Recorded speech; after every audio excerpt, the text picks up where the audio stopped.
Dice Tower. I'm Camilla Cleghorn. I'm Mike Delisio. I'm Z Garcia. And today we're going to be taking a look at an expansion to Meadow. This one's called Downstream. Brings a couple new boards to the table, new aspects, get some kayaking in there. Before we go too much into our thoughts, though, let's check out what it does bring. When playing with this expansion, you have two different ways to play. You can play on the lazy river side, which is the recommended side when you're learning, or you can play on the wild rapid side, the back of this board, with different options, different ability, a branching or more branching path on the other side. So a slightly different variant on what you're going to be seeing here. So what we've got are these kayakers who are going to be moving down the river, taking bonuses along the way, and scoring victory points based on the spots you have crossed along the way. You'll see different abilities on these posts, and you will see victory points that you will earn at the end of the game, equal to however the highest one is that you've passed, right? So if I make it past this one over here, I'll get 10 victory points for that. Of course, everything else along the way as well.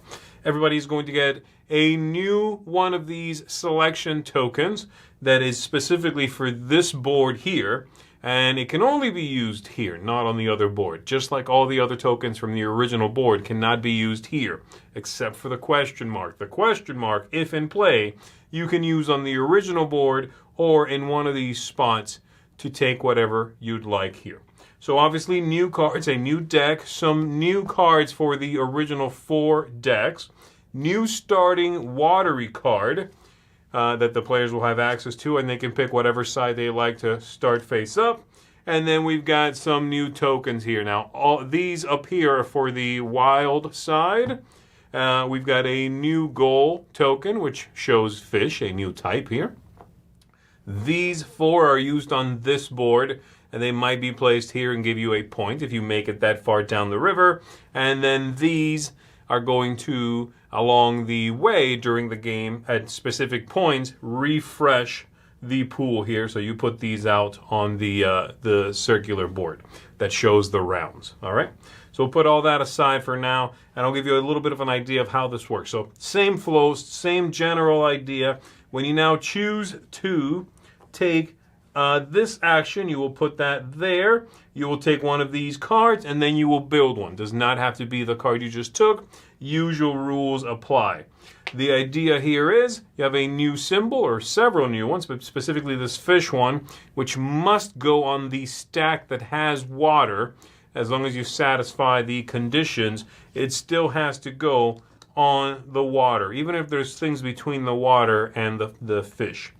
And all of these cards here are going to, instead of giving you victory points, have a paddle that shows you how far ahead you move down the river. So in this case, with this one, 4 steps. So I would move my piece 1, 2, 3, 4 down the river. If I come to a fork, I decide which way to go. And as you pass specific abilities, you will trigger those abilities, playing extra cards, earning extra points, all of those things. Over here, you will get one of these beaver cards. Over here, you get a sunset card, and so on. So these are going to be a new kind of card, and you can only get them here. When a card is taken, you will, of course, replenish it, as you did in the basic game, from this deck right into this area. And different players will be playing over here. You will notice that these new selection arrows do not have a squared off side, meaning they cannot be used as an alternate power on that circular board, right? So these only go here. You cannot do anything else with these. And they will allow you, again, to take a card and play one. It doesn't have to be the same one. The players are allowed to share spaces down the river, so that is not a problem. And as you are moving along, you will earn new abilities and new options. This new token here, of course, is for the goals. You will mix this into the other ones in the game when you're setting it up. And, of course, having this one and one of the neighbors will let you put one of your scoring tokens there. There will also be 2 of these that end up on these spots. Once you've used all the ones you need for the basic board, you'll put 2 more over here. And as players cross this spot here, you will be able to, if you satisfy the condition of having that new symbol and whatever the token is, then you'll be able to put one of these out here and get yourself those victory points, which are, again, for the different colors, but always 3 victory points there. So that's basically the broad strokes of the game. It also comes with a new pack of cards here, Pack Z, the best letter of them all. But of course, I'm going to leave that for you to discover on your own. That's going to do it for this broad overview. All right, so going into this, did you guys have any expectations? I guess in the base game, did you think anything was missing you were hoping that this was going to bring? I guess for me, the idea with an expansion like this, not a few extra cards, but a whole thing, a whole extra board, is the game going to retain its feel? Yep. Right? Are they changing the game for me so that something I liked maybe has the possibility to become something I don't like? That's one of the fears there. And does it pull focus, right? Is it going to change the flavor, and is it going to become all about the new thing to the point that you're no longer really featuring the OG stuff I kind of liked? There's been both, and they've happened. I, thankfully, do not think this one falls into either one of those categories. Okay. That was my big fear, because it does not seem like a small thing. It's a whole extra board, a whole going down the river with bonuses, a whole other drafting area. I mean, that sounds like pulling focus to me, right? Yeah. I, thankfully, again, don't feel like that's the case. Okay. Yeah, I would echo everything you said there, and to just more directly answer your question, since Z refused to answer your question. No, I'm just kidding. I answer questions like a politician. I did not feel like the base game needed an expansion. I didn't feel like it was lacking. Right. That doesn't mean that's no reflection over what I feel about this, which I'll get into in more detail. But I didn't feel like the base game needed. I didn't feel like, man, this is just missing a little something. I felt like it was a very compelling experience in and of itself. I still do, but I really think that this adds some nice stuff. Oh, yeah, I think I'm there. I'm kind of with you there, Mike, where I love the base game here. And I didn't find anything was missing. I was really excited about an expansion, but went in with a little bit that apprehension of like, is it going to pull that focus? Is it going to be too much? I love the base game has that tactical nature, where you're making decisions, maybe a couple turns in advance, but you kind of flow through the game, where I was like, is it just going to pull you away too much? So I was really excited about it, but also trying to curb that a little bit so I wouldn't maybe be too disappointed. That being said, having played it, I agree. I did not think it pulled away too much. I really thought there was a good balance of the new board and the river that you can go down and the new scoring opportunities provided just that, new opportunities. Right. But it didn't detract from what you can still do. And in fact, in one of the plays, I did not focus on the expansion. And I just kind of played as if this was a new player and they're just going to kind of try and taking it all in and just playing more base game, maybe fiddling a little bit in the river, that kind of stuff, but not putting the focus there. And I was really pleasantly surprised with how still tight of a game it was. Right.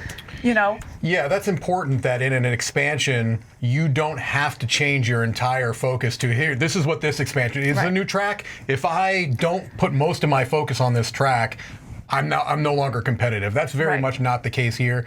I think that you can't completely ignore it necessarily. There's just too much scoring opportunities there. Well, and you have a new arrow. You have a new arrow. You have to use it. I mean, you have so to. you can't. But what's nice, though, is that those water creatures, those new creatures that you're kind of drafting, they go into your meadow, right? That you have a new ground card, specifically, a water ground card. And so it still feels like you're playing the same game. And that's a really a nice trick they pulled off. You've got a whole other board, like we've been mentioning. You've got bonus tiles. You've got ores that you're using now to you've got branching paths depending on which side of the board you're going to be playing. All of those things are there, and it still feels like you're playing Meadow. I guess the bottom line when it comes to, like a high level of my thoughts on this is that I don't think I would necessarily introduce new players to Meadow with this. I think I could. I don't think that I would. But anybody that has played Meadow even once, I would have zero hesitation adding this expansion. Because if you know how to play Meadow, you know how to play Downstream. There's a couple of things you got to add. Right, very minor things, and thankfully, a lot of it has this feeling of, I can tell you what that symbol means once you're far enough down the river. Right, Don't worry about it. Too. You know what I mean? I don't have to explain every bonus downstream. You'll figure, if you get that far, as you're coming up on it, I'll be like, oh, that one, you draw this over here. Right. So I like that. I will say, and this is a question that a lot of people will want to, ask themselves or maybe ask us: is it an essential expansion, whatever that means? Is this one you out and out recommend to folks that maybe like Meadow, that maybe are buying Meadow? That question seems to come up a lot. Oh, do I buy it with the expansion? Do you always throw it in? You kind of touched on that. I think for me, this does not feel essential. And I guess by that, I mean it doesn't fix anything that the game needed fixing, doesn't shore up any weaknesses. It's a slight extra flavor on top of the previous game. Right. It gives you new things to think about, certainly. But I would not say it's one of those expansions that, oh man, this never not going to play with this. Agreed. I don't think that's true for this one. I'm happy to play with it, but I definitely don't think it's like, oh, from now on, Downstream's in. I think what it does bring to the base game, and I would be with you as well, where I would not say it's essential, but what it does bring is it brings some flexibility amongst my game groups. Yeah. If it's someone I'm playing with for the first time, or they're maybe not more of a hobby gamer, that kind of stuff, base game is fine. If they like heavier games, more interesting actions, decisions, I guess, and kind of that racing elements, maybe I'll go all the way up to the Rapids board. Somewhere kind of in the middle, then you have the regular lazy river board. So I think it kind of expands who would play this and how many times they would play it. Sure, it brings that variability across different game groups and their personal tastes. So no, I don't think it's essential, but for me, it's something I definitely want on hand to level up to when it fits the group. Right. Yeah, if you've played it a lot, this gets a big recommend for me personally. Yes. I mean, if you like Meadow, you've played it a decent amount, you're ready to refresh it, there's nothing holding me back from saying, yes, absolutely, you need this. Right. It just opens up again the decision space at the end of the day. That's kind of what this is giving you. New paths to victory that you can choose to pursue, kind of pursue, largely ignore, and things stay even, as we said. Right. Where you're going to be competitive no matter what. Yeah. This is, I think, one of the better integrated expansions for as big of an expansion as it is. And we've made that point. This isn't an extra deck of cards. Right. I mean, this is a new board, different type of animals, but it is very, very well integrated into the whole. I feel like it's not going outside of the realm of what makes Meadow what it is. If you like Meadow, it's more of what you like. Right. It doesn't change the target audience, and that's a big one for me when it comes to expansions for games. A lot of games will come out, they do well, they are liked, they come up with an expansion, and that expansion changes who the game is for if played with it. I'm not a big fan of those. I think they change the tone of a game, who it's for. Now I can no longer play with the expansion with the same people. This is not true of Downstream. Right. I think it opens it up, but it doesn't shift it. Yeah. Right. Yeah. I think another question people will have is it going to fit into the base game? And I think they do a really good job of that it is more stuff. It does fit into the base game very nicely. And this drives me nuts. Except for this, you do get another deck of cards that you have to build. And this not only doesn't have a space in the base box, it's not going to fit in the expansion box either. And this is not something, when you put it together, it's pretty solid. You don't rebuild it each time. It's a one-time build. So I really don't know what to do with this. And so I've actually taken my base game and cut a hole in the insert so I can kind of slide it in there. But I don't know what you were supposed to do with this because it can't go in here, and there's no spot for it in the insert in the base game. Yeah, you'd have to get rid of the insert, I guess. Yeah, I would assume, or cut There into is an extra well that I don't really use, and so I just cut one of the sides out of that well so that this can slide. This side can go up under it because you're talking like, an 1/8 of an inch too big, and you're like, worst. come on, it was right there. Yeah. So yes-ish in the base game. So anything else before we go into our final thoughts here? I think that's it. Let's get into those final thoughts. Mike, what you think? So I'm coming in very high. I think this is an excellent, especially since I think we've covered kind of who this expansion might be for. Sure. I don't think it's essential, and it sounds odd to say that because I'm giving it a 9. I think it is an outstanding expansion. Like, Meadow is one of those games, for one reason or another, our jobs are part of it. I can't come back to games over and over again as much as maybe I would like. Meadow is one that I have played a lot. It's just so easy to get off the shelf and get played. It has a wide range of players. I teach it at conventions a lot that we do. And for people that play it a lot, like me, this is great because it just slots right in so nicely, and it gives you a little bit more to do without changing the game. It still feels like Meadow. Also, I'm sorry, I'm a sucker for water creatures, and this is a theme that I love. So I mean, right gorgeous. down to the cover, that otter is adorable. This is a game that leans into its cute factor, although it's a very much a game too. I love the theme of this. I love the look of it. It's fantastic to me. Outstanding, although not essential. That maybe sounds contradictory, but maybe it's not if you listen to what we're saying in total. Right. Yeah. I'm giving it an 8. I really like it as well. I like that the rules overhead stays fairly low so that you can throw this in and not worry too much if you've been away from the game for a while as to, how do I want to do this? That's another thing that tends to happen to me with expansions. Yeah. Where I'll get an expansion. I'm very excited about that expansion. I'll play it a couple of times. It goes on the shelves.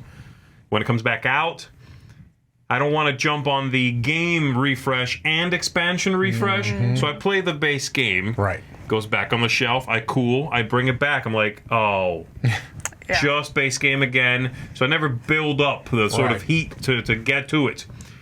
This feels doable. I could see myself bringing Meadow and this both up to speed in my head at the same time because it's fairly easy. Right. Absolutely. Very solid. So an 8 for me. Awesome. I'm going to come in at a 9 as well.